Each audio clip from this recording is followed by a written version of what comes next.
کبھی ایسا ہوا ہے کہ دل اللہ کو مانتا ہے لیکن ذہن میں کچھ ایسا آتا ہے جس سے روح کانپ جاتی ہے؟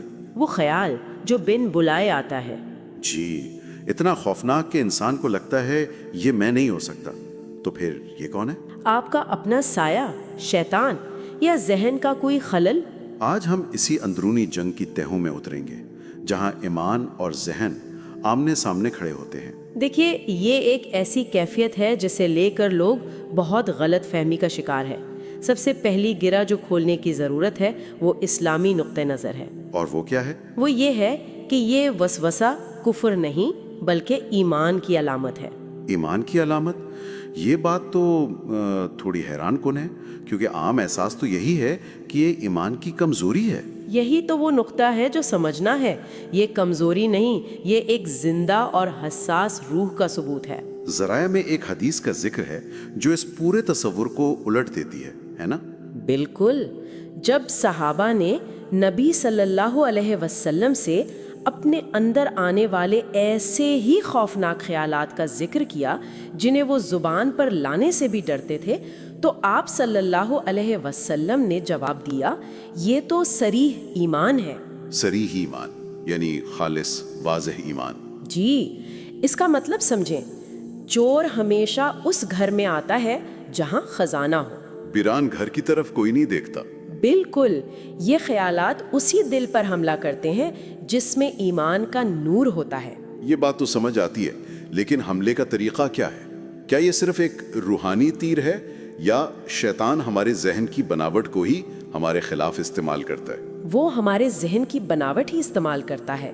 نفسیات میں جسے ہم آبسیسو کمپلسو ڈس آرڈر یا OCD کہتے ہیں. جی سنا ہے. اس میں ذہن ایک گلچ کی طرح ایک ہی سوچ پر اٹک جاتا ہے. بار بار وہی خیال، وہی شک. شیطان اسی گلچ کو ایمان کے معاملے میں استعمال کرتا ہے. ایک برا خیال ڈالتا ہے، پھر شک پیدا کرواتا ہے کہ کہیں میں نے یہ مان تو نہیں لیا، اور پھر انسان اس سے لڑنے لگتا ہے جس سے وہ اور مضبوط ہو جاتا ہے. جی، یعنی شیطان کی کامیابی اس خیال کو ڈالنے میں نہیں بلکہ ہمیں اس خیال پر یقین دلانے میں ہے کہ یہ خیال تم خود ہو. یہ تو پورا کھیل ہی بدل دیتا ہے. لیکن اگر کوئی خیال اتنا برا اور اتنا مسلسل ہو کہ انسان کو لگے کہ یہ میرا ہی حصہ ہے، تو کیا تب بھی وہ ذمہ دار نہیں؟ یہاں سب سے اہم اصول کام کرتا ہے. وہ کیا؟ خیال کا آنا گناہ نہیں، خیال کو قبول کرنا گناہ ہے. بالکل. شیطان کا کام صرف دستک دینا ہے، دروازہ کھلوانا نہیں. وہ فیصلہ انسان کا ہے. اللہ نیت اور انتخاب کو دیکھتا ہے، زبردستی آنے والے خیال کو نہیں. لیکن آگے بڑھ جانا یہ کہنے میں آسان ہے. جب کوئی خیال ذہن پر ہتھوڑے کی طرح برس رہا ہو تو اسے نظر کیسے ہٹائی جائے؟ اس کا طریقہ یہ نہیں کہ آپ سوچیں مجھے یہ نہیں سوچنا. ایسا کرنے سے تو وہ اور ذہن میں آتا ہے. آپ اسی خیال کو توانائی دے رہے ہیں. طریقہ یہ ہے کہ آپ اپنی توجہ کو جسمانی طور پر کہیں اور لگا دیں. اچھا، جیسے اٹھ کر 2 قدم چل لیں، کسی سے بات کر لیں، اپنے ارد گرد 5 چیزوں کے نام لیں. آپ خیال کو دھکا نہیں دیتے، آپ بس اپنا رخ موڑ لیتے ہیں. ایک بزرگ کا قصہ ہے، ان سے کسی نے یہی شکایت کی. انہوں نے کہا، جب تم نماز میں ہوتے ہو اور گدھے کی آواز آتی ہے تو کیا تم نماز توڑ کر گدھے کو جواب دیتے ہو؟ نہیں. انہوں نے فرمایا، تو بس شیطان بھی وہی گدھا ہے، اسے بھونکنے دو، تم اپنا کام کرتے رہو. 1 منٹ، جو آپ کہہ رہی ہیں کہ لڑو مت، یہ تو بہت سے نفسیاتی ماہرین کی رائے کے خلاف جاتا ہے.